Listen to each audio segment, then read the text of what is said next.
Hello दोस्तों, just one book पर आपका स्वागत है। यहाँ हम दुनिया की बेस्ट सेल्फ इम्प्रूवमेंट और बिजनेस बुक्स को सुनते हैं और समझते हैं। तो चलिए आज कुछ नया सीखते हैं।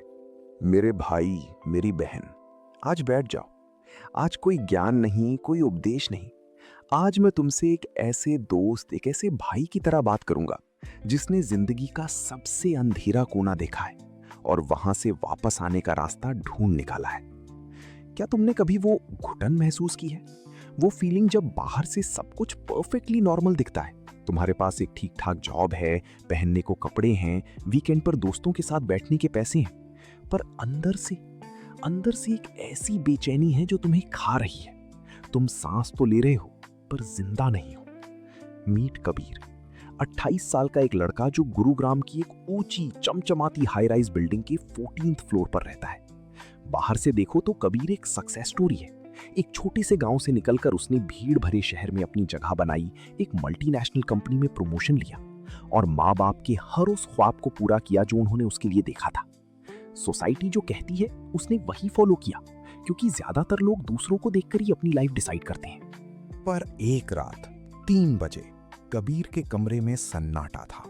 एसी की हल्की सी आवाज और बाहर दूर हाईवे पर आती जाती किसी अकेली गाड़ी की आवाज के अलावा कुछ नहीं था। लेकिन उसके दिमाग के अंदर वहां एक शोर था, एक डेफनिंग नॉइज जिसे वो म्यूट नहीं कर पा रहा था। उसका सीना भारी हो रहा था, जैसे किसी ने उसके दिल पर एक बड़ा सा पत्थर रख दिया हो।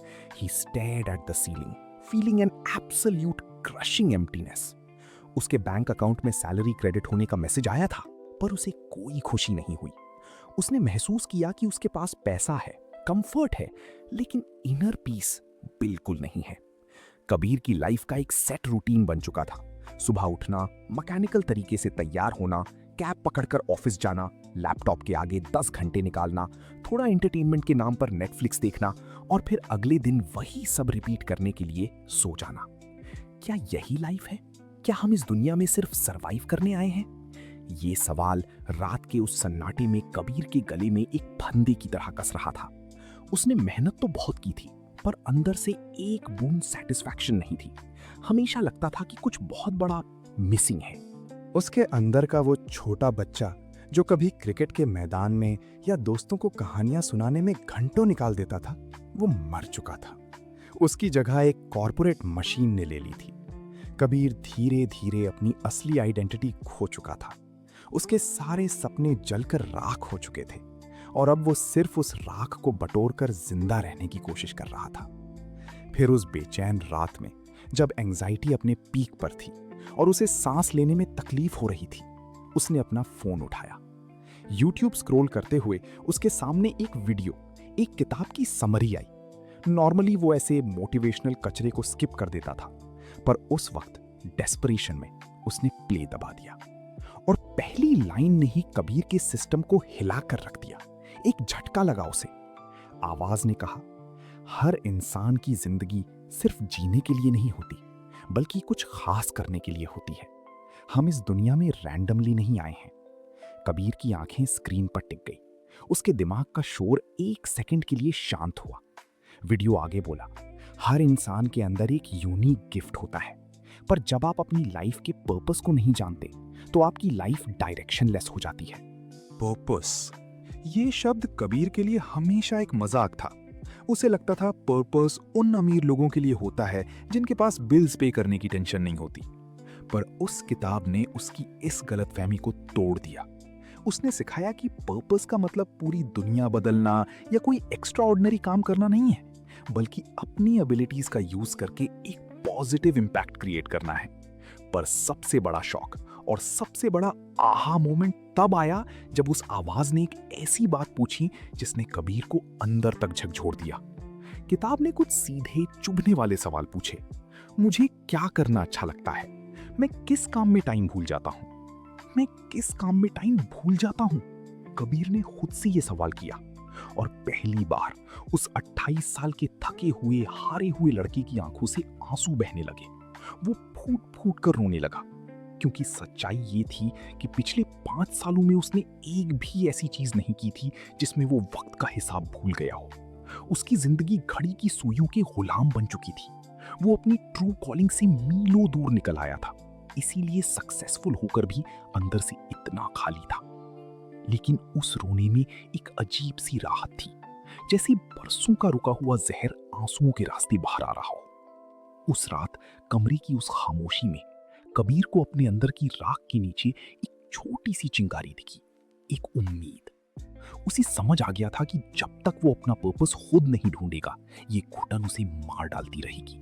क्योंकि पर्पस कोई रेडीमेड चीज नहीं है जो बाहर से मिल जाए, इसे अपने अंदर झांक कर ढूंढना पड़ता है। उस रात कबीर सोया नहीं।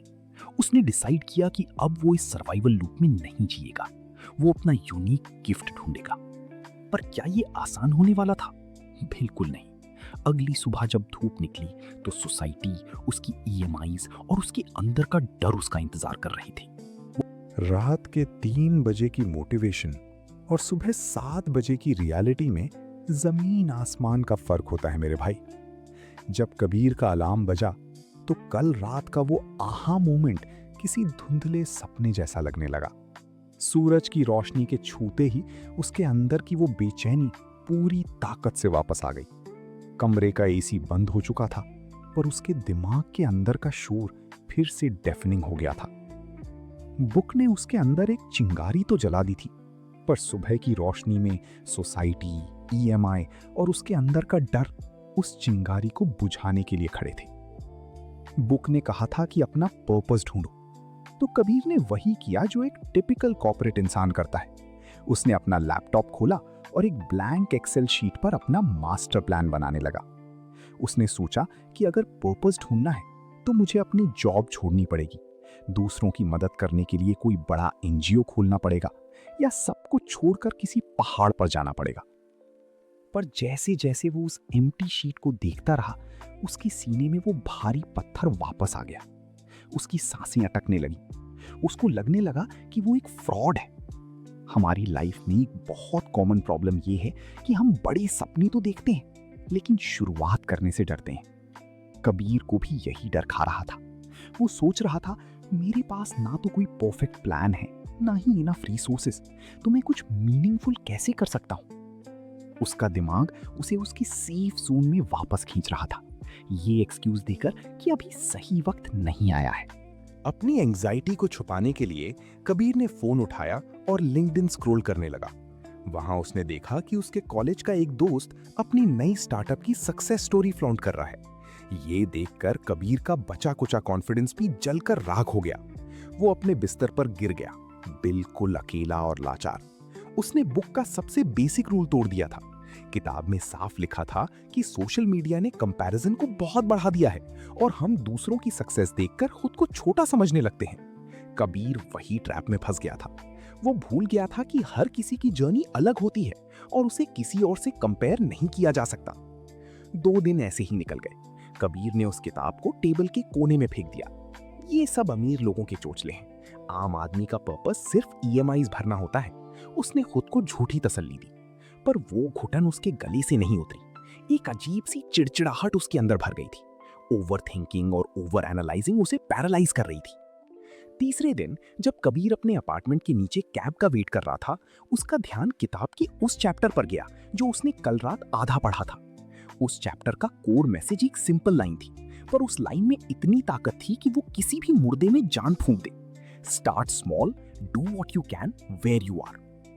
किताब के उन पन्नों ने एक ऐसी बात कही थी जिसने कबीर के दिमाग का ताला खोल दिया। उसमें लिखा था कि लोग सोचते हैं कि उनके पास इनफ स्किल्स, इनफ मनी या इनफ एक्सपीरियंस नहीं है, लेकिन ये सब एक्सक्यूजेस हैं जो हमारा माइंड हमें देता है ताकि हम सेफ जोन में रह सकें। आपको शुरुआत करने के लिए परफेक्ट होना जरूरी नहीं है, आप इम्परफेक्ट होकर भी शुरू कर सकते हो। और सबसे बड़ा मिथ जो बुक ने तोड़ा, जिसने कबीर की आंखें खोल दी, वो ये था कि किसी की हेल्प करने के लिए आपको कोई बड़ा एनजीओ शुरू करने की जरूरत नहीं है। आप अपने आसपास के लोगों से शुरू कर सकते हो। कबीर ने एक गहरी सांस ली। Do what you can where you are. उसने आसपास देखा। उसके अपार्टमेंट के गेट पर सोसाइटी के सिक्योरिटी गार्ड का 10 साल का बेटा सोनू चबूतरे पर बैठा रो रहा था। उसके सामने मैथ की पुरानी सी किताब खुली थी। नॉर्मली कबीर ईयरफोन लगाता और अपने फोन में घुसकर कैब में बैठ जाता, पर आज उसने डिसाइड किया कि वो इस साइकिल को तोड़ेगा। वो उस बच्चे के पास जाने के लिए मुड़ा, पर अचानक उसके कदम रुक गए। उसके अंदर एक अजीब सा रेजिस्टेंस था, डर लग रहा था। लोग क्या सोचेंगे, ये गार्ड क्या सोचेगा कि इतना बड़ा कॉर्पोरेट बाबू यहां जमीन पर क्या कर रहा है। और मुझे तो खुद मैथ ठीक से याद नहीं, अगर मैं सॉल्व नहीं कर पाया तो मेरी बेइज्जती हो जाएगी। फियर ऑफ फेलियर और फियर ऑफ जजमेंट उसे रोक रहा था। पर फिर उसे बुक की बात याद आई कि फेलियर कोई एंड नहीं है, बल्कि लर्निंग का हिस्सा है। अगर दुनिया की हर बड़ी अचीवमेंट छोटे स्टेप से शुरू होती है, तो ये उसका पहला छोटा स्टेप था। कबीर ने अपने ईगो को साइड में रखा, अपनी सूट बूट वाली आइडेंटिटी की परवाह किए बिना उस धूल भरे चबूतरे पर सोनू के पास बैठ गया। क्या हुआ सोनू, रो क्यों रहा है? कबीर की आवाज में एक अजीब सी उम्मीद थी। सोनू ने डरते हुए अपनी किताब आगे की। भैया, कल टेस्ट है और मुझे फ्रैक्शन समझ नहीं आ रहा। अब शुरू हुआ कबीर का असली स्ट्रगल। उसने 5 मिनट तक मैथ की उस इक्वेशन को घूरा। उसे सच में फ्रैक्शंस के रूल्स याद नहीं थे। उसका सीना भारी होने लगा, लग रहा था कि उसने गलती कर दी यहां बैठकर। पर उसने गिव अप नहीं किया। उसने जल्दी से अपने फोन पर यूट्यूब खोला, 2 मिनट खुद कॉन्सेप्ट समझा और अगले 15 मिनट तक बहुत ही पेशेंस के साथ उस बच्चे को समझाया। एक प्रॉपर कॉर्पोरेट मैनेजर की तरह नहीं, बल्कि एक बड़े भाई की तरह। जब सोनू ने आखिरी सवाल खुद सॉल्व किया, तो उसके चेहरे पर जो खुशी थी वो इतनी प्योर थी कि उसने कबीर के अंदर के पूरे सन्नाटे को तोड़ दिया। सोनू ने उसकी तरफ देखा और बोला, थैंक यू कबीर भैया, आप सबसे बेस्ट हो। मेरे दोस्त, उस एक थैंक यू ने कबीर के सीने का वो पत्थर एक झटके में हटा दिया। उसके दिमाग का शोर एकदम शांत हो गया। उस एक छोटे से एक्शन ने उसके अंदर एक नया कॉन्फिडेंस बिल्ड किया। उसने रियलाइज किया कि जब आप छोटे छोटे स्टेप्स लेते हो, तब आपको पर्पस खुद मिलने लगता है। पर्पस कोई डेस्टिनेशन नहीं, बल्कि एक प्रोसेस है। उसने एक छोटा एक्शन लिया, बिना किसी परफेक्ट प्लान के, बिना किसी एनजीओ के, और उसे वो डीप लॉन्ग लास्टिंग पीस मिली जिसकी उसे बरसों से तलाश थी। उस रात 14th फ्लोर के उस अकेले कमरे में कबीर डर कर नहीं सोया। उसने अपनी डायरी खोली और लिखा, क्लैरिटी एक्शन से आती है, थिंकिंग से नहीं। उसने बुक का सबसे बड़ा प्रैक्टिकल लेसन अप्लाई कर लिया था। आपको पूरी दुनिया नहीं बदलनी है, आपको बस अपने आसपास थोड़ी पॉजिटिविटी क्रिएट करनी है। लेकिन ये सिर्फ शुरुआत थी। एक छोटा बैटल जीता था, पर असल जंग बाकी थी। जिंदगी उसके आगे एक ऐसा तूफान लाने वाली थी जो उसकी इस नई उम्मीद का सबसे बड़ा टेस्ट लेने वाला था। भाई, जिंदगी का एक असूल है, जब तुम उड़ना सीखने लगते हो, तभी सबसे तेज हवा का झोंका आता है तुम्हें गिराने के लिए। सोनू की मदद करने के बाद कबीर को जो वो छोटी सी खुशी मिली थी, वो 1 हफ्ते तक तो रही, पर फिर आया उसकी कॉर्पोरेट लाइफ का सबसे बड़ा तूफान। फ्राइडे की शाम थी। गुरुग्राम की उस चमचमाती बिल्डिंग के 8th फ्लोर पर कबीर अपने सिस्टम पर बैठा था। अचानक ईमेल्स और कॉल्स का एक फ्लड आ गया। उसकी 6 लोगों की टीम पिछले 3 महीने से जिस $multi-million यूएस क्लाइंट प्रोजेक्ट पर दिन रात काम कर रही थी, उसका फाइनल डिप्लॉयमेंट बुरी तरह क्रैश हो गया था। क्लाइंट ने कॉन्ट्रैक्ट कैंसिल करने और लीगल एक्शन लेने की धमकी दे दी थी। कबीर के बॉस ने उसे कैबिन में बुलाया और 15 मिनट तक उसे ऐसी बातें सुनाई जिसे सुनकर किसी का भी सेल्फ रिस्पेक्ट छलनी हो जाए। बॉस ने साफ कह दिया था, मंडे तक सब ठीक नहीं हुआ तो तुम्हारी और तुम्हारी टीम की नौकरी खत्म। कबीर वहां से निकला और सीधे वॉशरूम में गया। उसने दरवाजा लॉक किया और सिंक के पास खड़ा हो गया। उसकी सांसें उखड़ रही थी। सीने का वो पत्थर फिर से वापस आ गया था और इस बार वो पहले से 10 गुना भारी था। दिमाग के अंदर का शोर इतना डेफनिंग हो गया था कि उसे चक्कर आने लगे। वो घुटन, वो बेचैनी, उसे लग रहा था जैसे वॉल्स क्लोज इन कर रही हैं। आंखों से आंसू बहने लगे। एक 28 साल का मर्द जो अपनी फैमिली का प्राइड था, आज एक छोटे से वॉशरूम क्यूबिकल में रो रहा था। उसका दिमाग उसे चिल्ला चिल्ला कर कह रहा था, गिव अप कर दे, अपनी टीम के 2 जूनियर्स पर सारा ब्लेम डाल दी और खुद बच निकल। ये दुनिया ऐसी ही है। कॉर्पोरेट सर्वाइवल का बेसिक रूल ही यही था। पर तभी वॉशरूम के उस सन्नाटे में उसे किताब का वो सबसे डीप, सबसे कॉम्प्लेक्स चैप्टर याद आया। उस किताब ने आम सक्सेस और लीडरशिप के कॉन्सेप्ट्स की धज्जियां उड़ा दी थी। कबीर ने पढ़ा था कि जब हम लाइफ को समझने की कोशिश करते हैं तो अक्सर सोचते हैं कि मैं क्या पाऊं, मैं कैसे सक्सेसफुल बनूं, लेकिन लाइफ का असली मैजिक तब शुरू होता है जब हम ये पूछते हैं कि मैं क्या दे सकता हूं, मैं किसकी हेल्प कर सकता हूं। कबीर को एक बहुत बड़ा झटका लगा। उसने पिछले 2 सालों में क्या किया था? उसने अपनी टीम को सिर्फ अपना टारगेट पूरा करने की एक मशीन समझा था। वो एक टिपिकल बॉस बन गया था जो सिर्फ रिजल्ट्स के पीछे भागता था और लोगों को इग्नोर करता था। पर किताब की एक लाइन उसके सीने में आग की तरह उतर गई। रियल लीडरशिप का मतलब दूसरों पर पावर दिखाना नहीं, बल्कि उन्हें सर्व करना होता है। और यही सर्वेंट लीडरशिप का कोर कॉन्सेप्ट है। सर्वेंट लीडर, ये 2 शब्द उसके दिमाग में गूंजने लगे। एक ट्रू लीडर वो नहीं होता जो सिर्फ अपने रिजल्ट्स देखता है, बल्कि वो होता है जो अपनी टीम को ग्रो करने में मदद करता है। कबीर को एहसास हुआ कि उसकी टीम डर में जी रही है। उन्हें लग रहा होगा कि उनका बॉस उन्हें फायर कर देगा। एक पल के लिए कबीर ने आईना देखा। उसने अपने आंसू पोंछे। उसकी आंखों में जो लाचारी थी वो अचानक गायब होने लगी। उसकी जगह एक अजीब सा जुनून आ गया था। उसकी सारी राख अब ज्वाला बन चुकी थी। वो शोर जो उसके दिमाग को पैरालाइज कर रहा था अब एक बैटल क्राई में बदल गया था। कबीर ने रोना बंद किया और लड़ने का फैसला किया, अपने लिए नहीं, अपनी टीम के लिए। वो वॉशरूम से बाहर आया और अपनी टीम को कॉन्फ्रेंस रूम में बुलाया। वहां सन्नाटा था, सबके चेहरे उतरे हुए थे। श्रुति, जो टीम की सबसे जूनियर डेवलपर थी, उसकी आंखों में आंसू थे क्योंकि उसके कोड की वजह से आखिरी एरर आया था। कबीर ने अपना लैपटॉप बंद किया, उनकी आंखों में देखा और एक ऐसी बात कही जो किसी ने एक्सपेक्ट नहीं की थी। दोस्तों, कबीर की आवाज में एक ऐसी ठहराव थी जो उसने पहले कभी महसूस नहीं की थी। जो भी हुआ उसकी सारी रिस्पॉन्सिबिलिटी मेरी है। मैं इस टीम का मैनेजर हूं और ये मेरी फेलियर है। अब आप लोग मुझे बताओ, मैं आपकी कैसे हेल्प कर सकता हूं इसे फिक्स करने में। पूरे रूम में एक शॉक की लहर दौड़ गई। श्रुति ने डरते हुए अपना सर उठाया। कबीर उसके पास गया और बोला, श्रुति, तुमने अपना बेस्ट दिया, मुझे तुम पर पूरा ट्रस्ट है, हम इसे मिलकर ठीक करेंगे। ये था कबीर का सबसे बड़ा ब्रेक थ्रू। किताब ने सिखाया था कि जब एक लीडर अपनी टीम को इंस्ट्रक्शंस देने की जगह उन्हें डिसीजन लेने की फ्रीडम और ट्रस्ट देता है तो लोग ज्यादा क्रिएटिव और रिस्पॉन्सिबल बनते हैं। कबीर ने अपनी पावर दिखाने की जगह उन्हें इंपावर किया। जब आप दूसरों को इंपावर और मोबिलाइज करते हो तो आपका इंपैक्ट मल्टीप्लाई हो जाता है। जो काम एक इंसान अकेला नहीं कर सकता, वो एक टीम मिलकर आसानी से कर लेती है। अगले 48 घंटे कबीर सोया नहीं, पर उसने किसी पर चिल्लाया भी नहीं। उसने उनकी बातें ध्यान से सुनी, उनकी टेक्निकल प्रॉब्लम्स को अपना समझकर सॉल्व किया। क्योंकि जब एक लीडर एम्पैथेटिक होता है तो उसकी टीम भी एक दूसरे को समझती है और एक पॉजिटिव, सपोर्टिव वर्क एनवायरनमेंट बनता है। उसने खुद पिज्जा ऑर्डर किए, उनके साथ कोड रिव्यू किया और जब श्रुति थककर रोने लगी तो उसने चुपचाप उसे कॉफी लाकर दी। संडे रात 11 बजे आखिरी बग फिक्स हो गया। सिस्टम परफेक्टली लाइव था। क्लाइंट का थैंक यू ईमेल आ चुका था।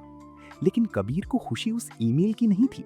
जब उसने अपनी थकी हुई पर एक्साइटेड टीम को हाई फाइव करते हुए देखा तो उसके सीने के अंदर से एक ऐसी फीलिंग आई जो किसी प्रमोशन या इंक्रीमेंट ने आज तक नहीं दी थी।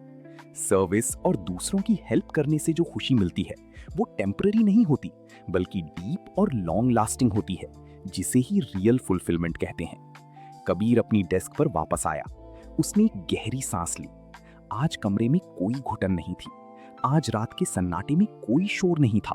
आज उसके पास पावर नहीं थी, पर उसके पास ट्रस्ट था।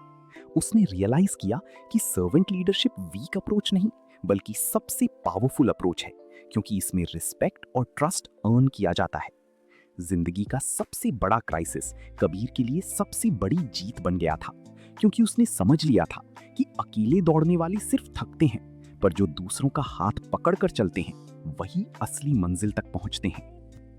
मेरे भाई, मेरी बहन, आज हम उस सफर के आखिरी पड़ाव पर आ गए हैं। 1 साल बीत चुका है उस रात को जब कबीर वॉशरूम में अकेला रो रहा था। आज कबीर कहाँ है? कबीर आज भी उसी गुरुग्राम की हाई राइज बिल्डिंग के 14th फ्लोर पर रहता है। आज भी वो उसी कॉर्पोरेट कंपनी में काम करता है। लेकिन अब उसके कमरे में रात को वो डेफिनिंग शोर नहीं होता।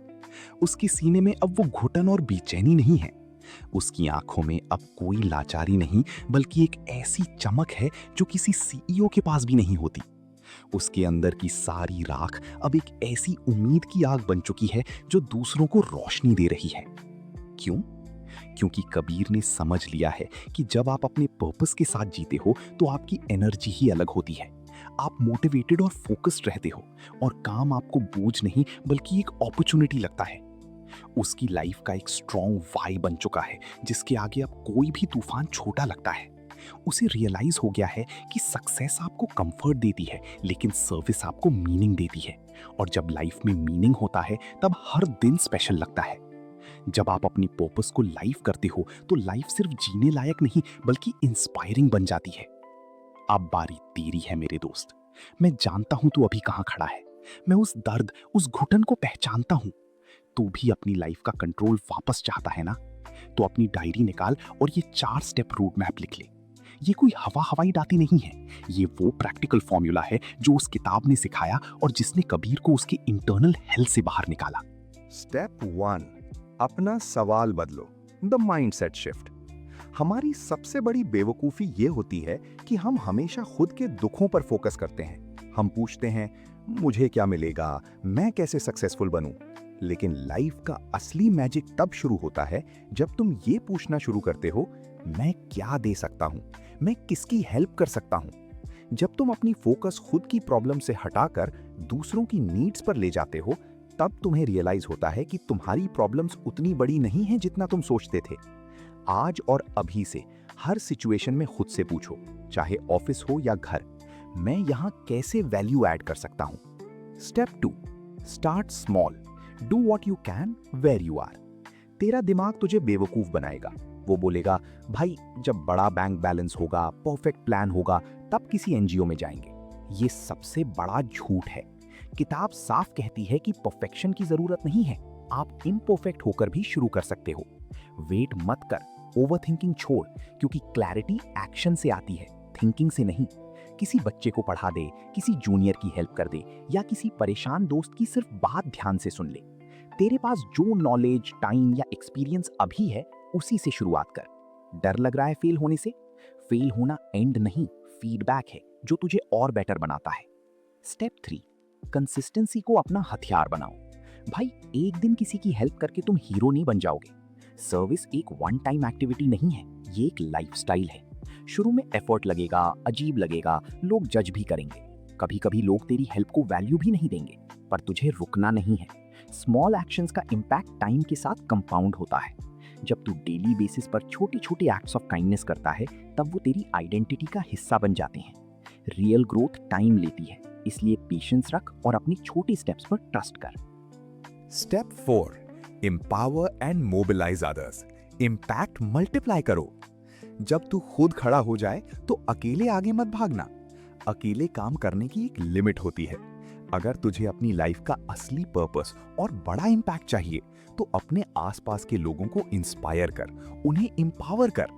एक इंसान जितना कर सकता है उससे कई गुना ज्यादा एक टीम मिलकर कर सकती है। सोच, अगर तू 10 लोगों की हेल्प करता है और उन्हें इंस्पायर करता है कि वो आगे 10-10 लोगों की हेल्प करें, तो तेरा इम्पैक्ट 100 लोगों तक पहुंच जाएगा। दूसरों पर ट्रस्ट कर, उन्हें डिसीजन लेने की आजादी दे और देख कैसे तू एक लीडर से एक इनेबलर बन जाएगा। सुनो मेरी बात ध्यान से, हम यहाँ इस धरती पर सिर्फ बिल्स पे करने और ईएमआई भरकर मरने के लिए नहीं आए हैं। हर इंसान की जिंदगी सिर्फ जीने के लिए नहीं होती, बल्कि कुछ खास करने के लिए होती है। तू रैंडम नहीं है, तेरे अंदर एक ऐसी आग है, एक ऐसा यूनिक गिफ्ट है जो किसी और के पास नहीं है। कबीर कोई सुपर हीरो नहीं था, वो एक आम लड़का था जिसने डिसाइड किया कि वो अपनी लाइफ को सिर्फ अपने लिए नहीं बल्कि दूसरों के लिए भी जिएगा। और इस एक डिसीजन ने उसकी पूरी जर्नी बदल दी, क्योंकि एक्स्ट्रा ऑर्डिनरी लाइफ जीने के लिए एक्स्ट्रा ऑर्डिनरी सर्कमस्टांसेस की जरूरत नहीं होती। ऑर्डिनरी लोग भी एक्स्ट्रा ऑर्डिनरी बन सकते हैं। तो उठ, अपने अंदर की उस जमी हुई राख को हटा, अपने ख्वाब को उस कमरे की घुटन में मरने मत दे। बाहर निकल, लोगों से जुड़, अपने हिस्से का काम शुरू कर। तू इस दुनिया में किसी रीजन से आया है, तेरी प्रेजेंस मैटर करती है। आज से अपना मकसद ढूंढ, बिना एक्सपेक्टेशन के वैल्यू क्रिएट कर और देख कैसे ये पूरी कायनात तेरी जिंदगी को रोशनी और सुकून से भर देगी। क्योंकि जो आप दुनिया को देते हो वही कई गुना होकर आपके पास वापस आता है। You are born for greatness my friend. अब इसे साबित करने का वक्त आ गया है। Let's change the game. ऐसी और इंस्पायरिंग कहानियों के लिए हमारे साथ जुड़ें। सब्सक्राइब करें और बेल आइकन को दबाइए ताकि हर नया चैप्टर आप तक तुरंत पहुंचे। अगली स्टोरी आपकी पसंद की होगी, बस कमेंट में बुक का नाम बता दीजिए। मिलते हैं अगले वीडियो में।